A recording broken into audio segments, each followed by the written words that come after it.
Today we are discussing the 4th season and final episode and series finale of Netflix's Sex Education. Now, as a fan of this show since the very beginning, did I love, like, or hate how it all ended? Well, we'll be discussing everything in today's spoiler breakdown, but first, let's start with you sharing your thoughts in the comments below. Did you all enjoy or not enjoy this season and the series finale? What did you think about season 4 in general? What worked, what didn't work? Who are some of your favorite and least favorite characters and plots of this 4th and final season? And speaking of this 4th season, how would you rank the 4 seasons from worst to best? And what will you remember most about this show? Let me know in the comments below. Now, since this is the finale and it was almost an hour and a half, I'm going to be going over the episode and kind of touching on the key moments as well as sharing my opinions on how the characters and the plots were handled up until that point. And by the end of the video, I'll be sharing my thoughts of the characters and the plots of the entire 4th and final season. There will be time codes available in the description of this very video. With that being said, let's talk about sex. Full spoilers ahead. As we open up this 8th episode, we see Roman is trying to set the mood and get intimate with his girlfriend Abby, who is clearly not in the mood. She's not feeling the whole romantic thing going on, and she purposely sets the carpet on fire. Now, we'll be discussing this a little bit more in depth a little bit later. I will tell you right now, I personally didn't really care for a lot of the new characters of this season, but again, more on that later. As we see, O is making an apology video after being stuck in the elevator with Otis in last episode. She's come to this realization that she has to be her true self. She has to speak to the people and let them know she feels bad for being a bully, but she still hasn't managed to directly apologize to Ruby. As Otis still has no idea how to handle the distance that has grown between him and his best friend Eric, who by the way is dealing with his baptism in this episode, which we'll get into, as this isn't the only relationship that Otis has kind of mishandled in this 4th and final season. As the disconnect between him and his mom continue, there's a conversation being had where she tells him that she spoke to Maeve, and we see that Otis kind of takes what she told Maeve as her being the one that pushed Maeve to going back to America. This to me is a perfect example, and I'm going to talk to this a little bit later, but Otis this season was terrible, y'all. I was not a fan of Otis. He was a terrible son, number one. He was a horrible boyfriend to Maeve. He was a terrible best friend to Eric, and just a friend trying to be a friend at least with Ruby. This season made me hate Otis as a character. As we see Joanna sticking up for her big sister during Otis's temper tantrum and lets Jean know that she's found a place to live, but she also tells Jean that she slept with Dan, who we found out earlier in this season is actually the father of baby Joy. Now Jean decides to give her younger sister the money eventually, and they have their moment to say goodbye as Joanna tells her how good of a mom she is, which for me was so good to see for this character because as I'll discuss, Jean and Maeve this season, they were given every negative plot possible. So I was glad to see Jean kind of have someone tell her that she's doing okay. She's a good mom. She's making good of what she has available to her. So I really enjoyed that moment between the two because as I'll discuss later, Joanna was getting on my last nerve this season, but she does eventually get the courage to go back to the radio show, but more importantly, she's getting her confidence back and not just being a mother, but also a working mother, and she found that good balance. I really enjoyed that for the character. Meanwhile, Jackson eventually finds his father he's been looking for this whole season, but it doesn't go well as he ends up shutting the door in his face. Just to touch on it now and more on it later, but the whole Jackson story plot just so underwhelming. They dragged on the cancer scare that he had early in the season, and him trying to find his dad was just so uninteresting. I'm going to pair this with the completely random and quite frankly bizarre and underwritten stuff going on with Viv and her abusive boyfriend who came abusive out of nowhere, Bo. I like Jackson, I like Viv, but my goodness, the show did not know what to do with them this season. Now, pairing that with what's going on with Cal, who I actually was a fan of when we were introduced to that character in season 3, that character to me in season 4 was very much lost in the sauce. Like the show just kept popping in and out with that character. But speaking of missing, that's kind of the main plot of this first half of this finale, where Cal is missing and we have Alicia, Abby, and Roman gathers everyone in the school to help look for Cal. Now look, the show has tried its hardest to make us sympathize with the character Adam, and I get the whole character arc. The bully was bullied at home, and that's why he was bullying characters like Eric in season 1, and we obviously know how their relationship played out in season 2 and 3. But for me personally, and it's nothing against the actor that plays Adam, I never bought into the character switch. Like, it didn't entirely work for me up until this season. I really enjoyed the stuff going on with Adam and his father, Michael, and the plot of them kind of rebuilding their relationship from scratch. That had a solid emotional payoff for me, exploring Michael and his self-hate and his dislike towards himself, and him kind of passing that down to Adam and seeing them hug it out eventually, and him telling Adam that he loved him. That was solid to me. I don't know how you all felt about Adam, and of course throwing his mother into the mix. I personally really enjoyed that. Also, considering the fact that this is obviously a plot that's been going on for the past 3 seasons, I like the closure. And I want to give props to the actor that plays Adam, because unlike all the other characters in this show, he was really left out of the main cast. Like, he was doing his thing with the farm and the relationship that we'll talk about here, which eventually Adam accepts who he is. He tells the girl that he likes that he's bisexual, and they, eventually go on a date, and we're all left to assume that they're going to be happily ever after, because we don't actually see them go on a date, but one can assume that everything worked out. But again, Adam was just kind of solo. He wasn't really involved with the main characters besides the funeral episode. Let me know how you all felt. I personally thought it was a good payoff for Adam, Michael, and their mom, and all that stuff going on. Share your thoughts on that in the comments section. We finally see Eric gets his moment to be Eric, and that is something I really enjoyed in this scene, as he speaks up to the church and he tells them if they don't love him for who he is, he doesn't have to do this baptism. He doesn't have to be around people that don't like him for who he actually is. And I love the moment where we see his mom standing up and saying, you know what, I love you for who you are, son. But unfortunately, no one else in the church doesn't speak up till a little bit later in the episode. But Eric is my favorite character, and I really love that moment for him as he gets his moment with God. And Eric has a calling, which is spreading joy and happiness and brightening up those who find themselves in darkness, which leads him to finding Cal. And I just thought that was just a strong message, even though I feel like they mishandled Eric so much and it really kind of frustrated me. But again, the idea of not being alone and asking for help and having Eric being that person to say that, I really enjoyed that. As I mentioned earlier, I wasn't the biggest fan of a lot of these new characters, but I really did enjoy this scene talking about toxic positivity,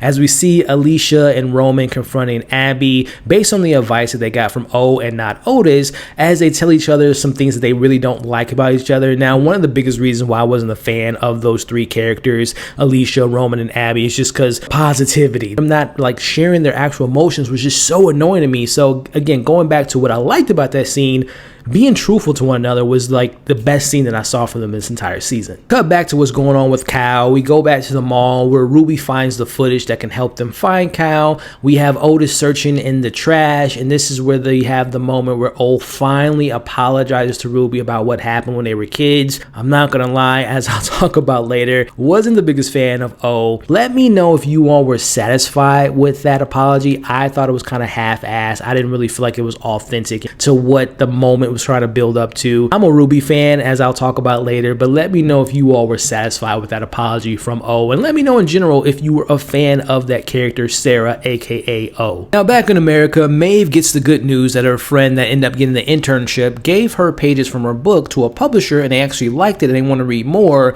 Now, I'm going to be talking about Maeve and when in the full breakdown towards the end of this video, but her performance and the plot that she was given this season was, to me, one of, if not the brightest and best things about this final season. As Jackson learns the truth about his actual father, one of his moms had an affair with him, and he was a married man. He didn't want his marriage to end over this, so he completely abandoned Jackson. Not saying it's right, but you can kind of understand where the character was coming from. So the question I have for you all in the comments, if you were Jackson's mom, did they do the right thing in trying to protect their son, or was it wrong for them to lie? I personally can understand all of this, right? Again, there are other kids involved. There's another relationship involved. Again, this man was having an affair, which I don't condone, but again, just understanding that could have broken up a family. And again, the mom's thinking that's protecting a family, but also protecting their family and protecting their son, Jackson. That's just my opinion. Let me know how you all felt about that decision. As Otis and Eric finally speak about the absence that has been going on with them this season, as Otis finally admits that he was fearful of addressing the differences they have, right?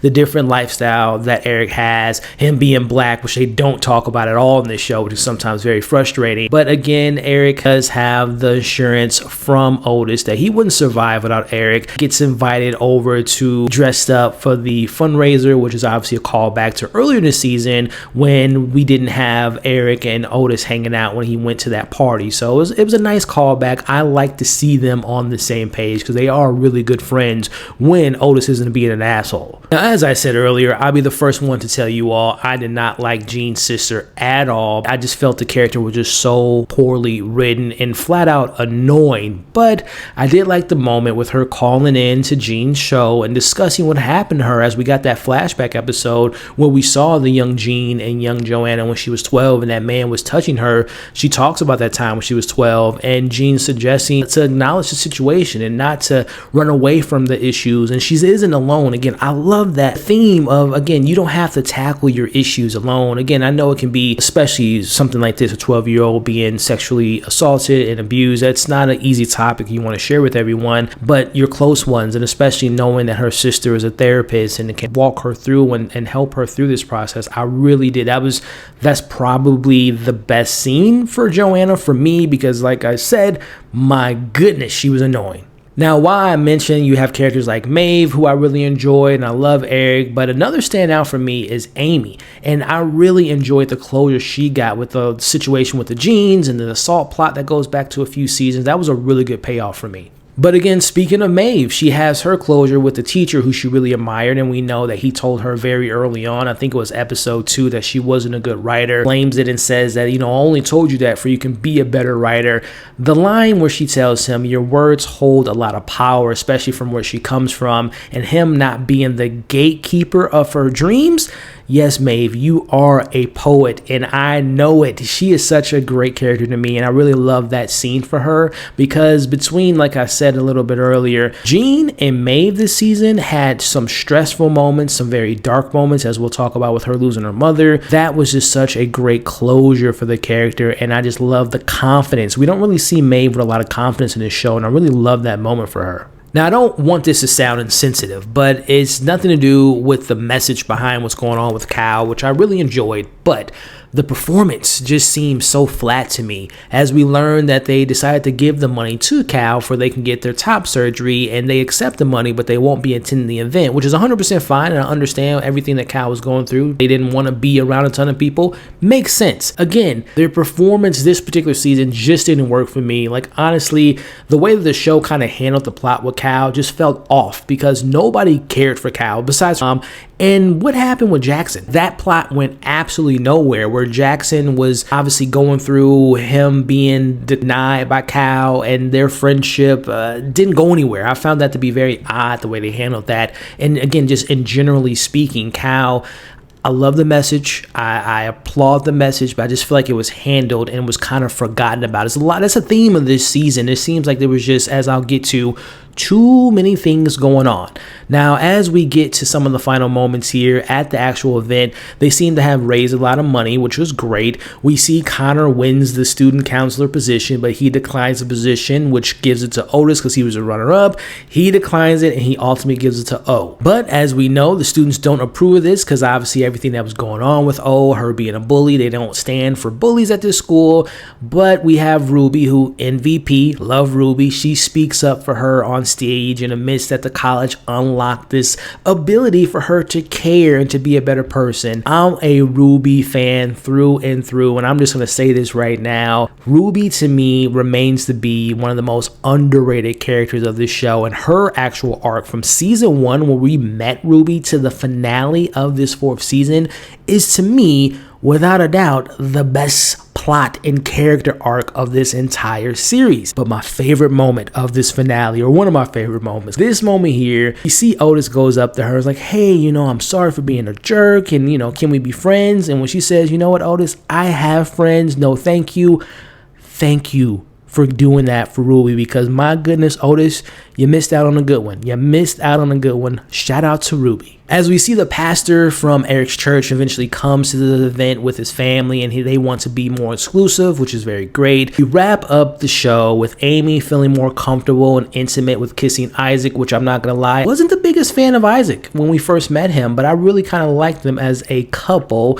As we see everyone's having fun and dancing, we see O invites Otis to team up, working together as therapists, but also potentially maybe even being friends. Which, speaking of friends, we see Eric invites Otis over, and we go back to season 1, him going to play to Smash Bros at his house, but we also learn that Eric finds his way. He wants to be a pastor, which is great for the character. Again, bringing that joy that he brings. That laugh, by the way, is one of my favorite laughs. I love Eric's laugh. He's such a great character. Meanwhile, we see Adam invites his dad to stay over to watch television together as a family, which again, if you go back to season 1, when we first met Adam and his family, they were clearly unhappy. They didn't like each other. You had his mom watching TV by herself. Michael was in the other room. Adam was upstairs, having sex with Aimee, faking having sex with Aimee. To see them on the couch together was just such a great moment. Eventually, we see Jackson makes up with his mom. Now, a moment I was personally waiting for, because man, he was pissing me off. Otis finally goes on this apology tour as it continues with his mom.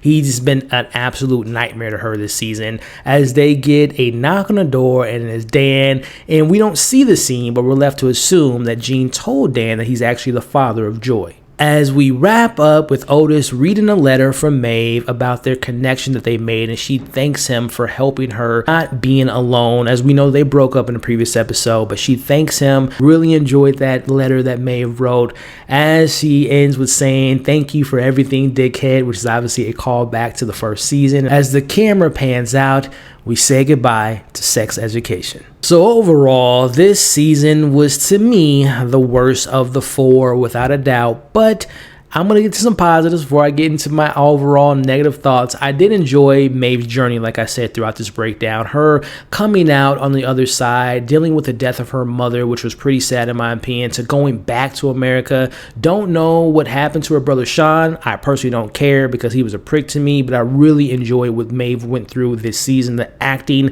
was so good.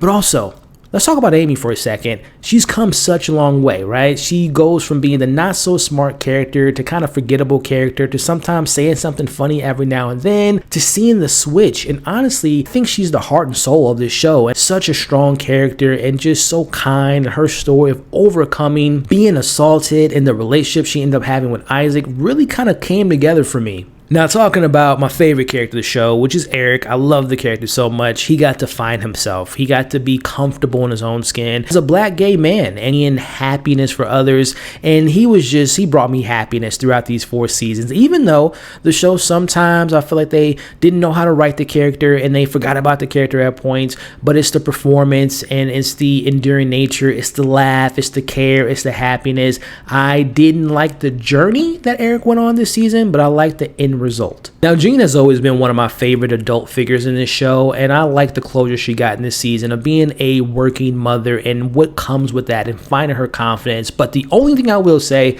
it was a bit odd that she didn't have like one last conversation with her ex. Were you all thinking about that? Like, we didn't see him at all this season, but let me know what you all thought about Jean and everything going on. And the stuff with Adam and his family, while it was there and then we wouldn't see it for a few episodes, it ultimately was a plot that worked for me.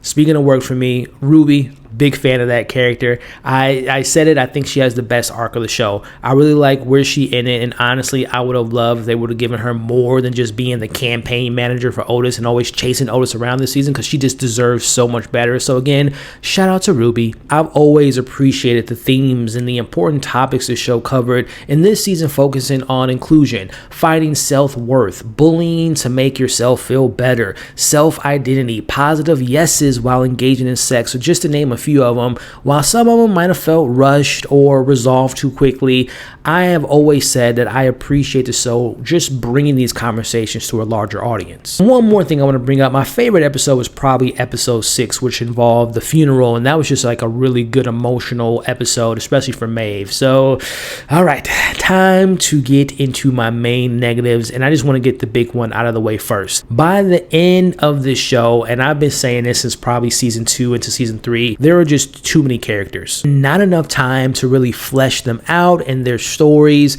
It was just so frustrating watching this season go from an important main character and their plot to going to these side new characters that I personally just didn't care for, and they didn't really have much to offer in just my opinion. Tonally, this season just felt like it was all over the place with the tone. And I'm going to use this for example. We found out when Maeve learned that her mom died, it was like a really sad, emotional moment. And again, the acting was so great. Then the episode would constantly cut to these like moments of like cutting the tension. We would cut to Maeve finds out that her mom died. Then we would go to Michael trying to have sex with the art teacher. We would see Maeve doing the crossword puzzle and just trying to come up with a way of getting out of this deep, dark, depressive hole. Then we would cut to O joining the show with Gene. So it just kept cutting the tension and the emotional raw stuff going away with Maeve. It was just so many moments in this season where I feel like the tone was just like it didn't know what it wanted to be. Now, sticking to the negatives and focusing on in particular characters, Otis was one of my characters that I really enjoyed, right? The idea of this kid who has these sex vices and he's scared of having sex, and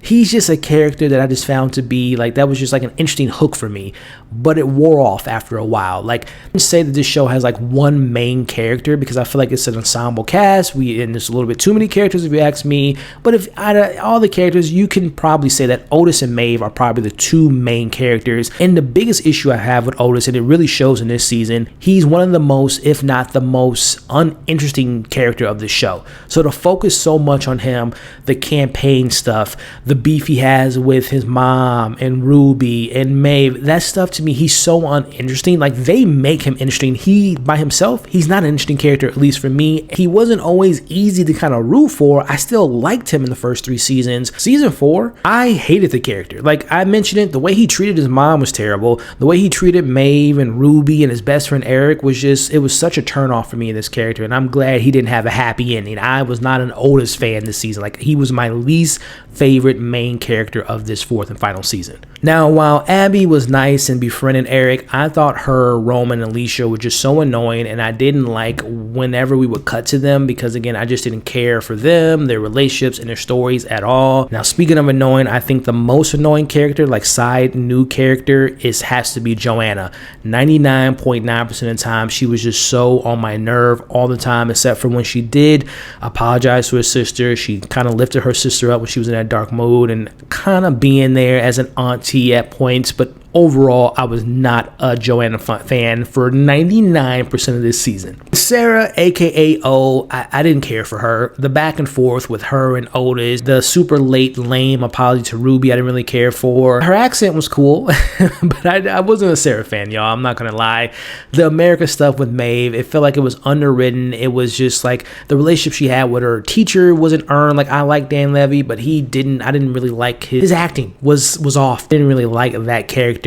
Now, I talked about Jackson and Viv a little bit in the breakdown, but their plots were just uninteresting. I feel like it was just dragging on. It didn't really have closure for those characters. And just Jackson, the stuff with Jackson, him not knowing if he likes boys or girls, he didn't know if his genitals were real or not. Like, they didn't really wrap that up. And then Viv, again, it's a serious topic, and I don't want to undermine that, but it was just poorly and ridiculously written in my personal opinion. And lastly, I'll wrap up by saying this. I will remember this show for being fun, it being clever at points, especially in the first 2 seasons. There were characters that I grew to love, and I really do appreciate this show speaking on a variety of topics that I related to. There were some that I didn't relate to, but I know that there are other people out there that feel like they were being seen. So it made the taboo conversations about sex fun and interesting, and I will remember the show at its best, which to me was season 1 and 2, and there were some good elements of season 3 and 4. Those are my main pros, my cons, my breakdown of finale, and ultimately though, I will say, as a fan, felt very disappointed of this 4th and final season, and if I'm thinking back on it, they probably should have ended after season 3, but that's just my opinion. I want to know yours in the comments below. Again, I don't mean to sound so negative, but I just really love these characters in the show, especially the first 2 seasons, and I feel like it just kind of lost the momentum as it went on, and I just feel like season 4 was bad. But again, I want to know what you all thought. What worked, what didn't work, favorite, least favorite characters. Let's have those conversations in the comments below. And if I were to rank the seasons, to me, it's probably 1, 2, 3, and 4, if I'm being honest. But share your rankings, share your thoughts in the comments below. Thank you all for watching this breakdown, watching my rants at points. I really appreciate it. Before we wrap things up, if you consider hitting the like button, consider sharing to anyone and everyone you know that loves talking about sex education, as well as, again, leaving your thoughts in the comments. And of course, consider subscribing, hitting that notification bell, helping me get to that next milestone of 60,000 subscribers. You all are great. I really appreciate the support. Check out my other reviews for sex education, and I'll catch you all on the next video.